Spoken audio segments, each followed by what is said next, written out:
their possessions which they had accumulated, and the people which they had acquired in Haran, and they set out for the land of Canaan.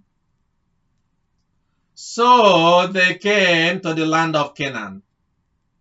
Abram passed through the land as far as the site of Shechem, to the oak of Moreh. Now the Canaanites were in the land at that time. And the Lord appeared to Abram and said, to your descendants I will give this land. So he built an altar there to the Lord who had appeared to him. Then he proceeded from there to the mountain on the east of Bethel, and pitched his tent with Bethel on the west and Ai on the east. And there he built an altar to the Lord and called upon the name of the Lord. Then Abram journeyed on, continuing toward the Negev. Now there was a famine in the land, so Abram went down to Egypt to live there for a time, because the famine was severe in the land.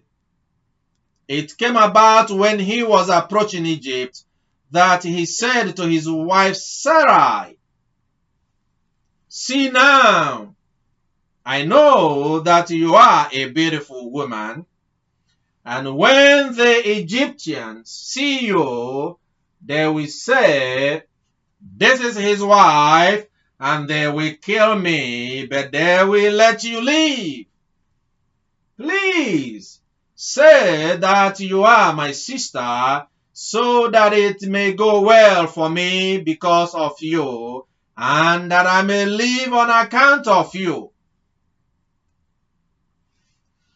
Now it came about when Abram entered Egypt, that the Egyptians saw that the woman was very beautiful. Pharaoh's officials saw her and praised her to Pharaoh, and the woman was taken into Pharaoh's house. Therefore he treated Abram well for her sake, and he gave him sheep, oxen, male donkeys, male servants, and female donkeys, and camels.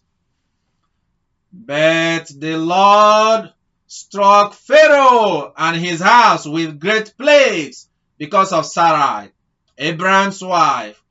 Then Pharaoh called Abram and said, what is this that you have done to me? Why did you not tell me that she was your wife? Why did you say, she is my sister, so that I took her for myself as a wife? Now then, here is your wife, take her and go. And Pharaoh commanded his men concerning him, and they escorted him away with his wife and all that belonged to him.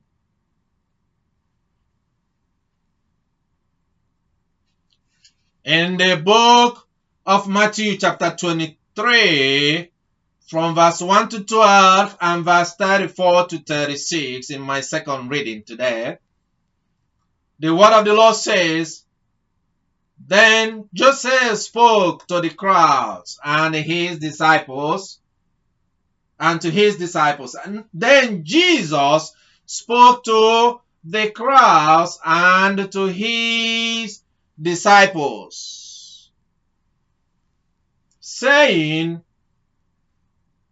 the scribes and the Pharisees have seated themselves in the chair of Moses. Therefore, whatever they tell you, do, and comply with it all. But do not do as they do, for they say things and do not do them. And they tied up heavy burdens and laid them on people's shoulders, but they themselves are unwilling to move them with so much as their finger. And they do all their deeds to be noticed by other people, for they broaden their phylacteries and lengthen the tassels of their garments, and they love the place of honor at banquets, and the seats of honor in the synagogues, and personal greetings in the marketplaces, and being called rabbi by the people. But as for you, do not be called rabbi, for only one is your teacher, and you are all brothers and sisters.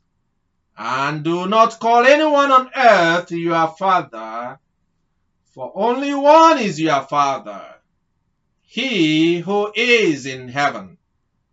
And do not be called leaders, for only one is your leader, that is Christ. But the greatest of you shall be your servant. Whoever exalts himself shall be humbled, and whoever humbles himself shall be exalted.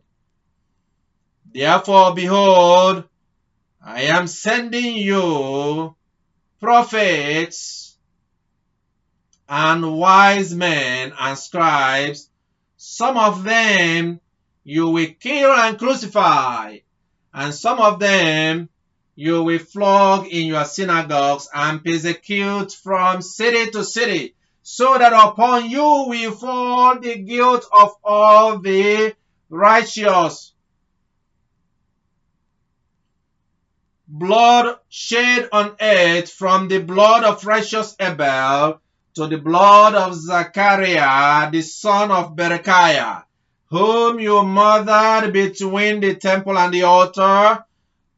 Truly I say to you, all these things will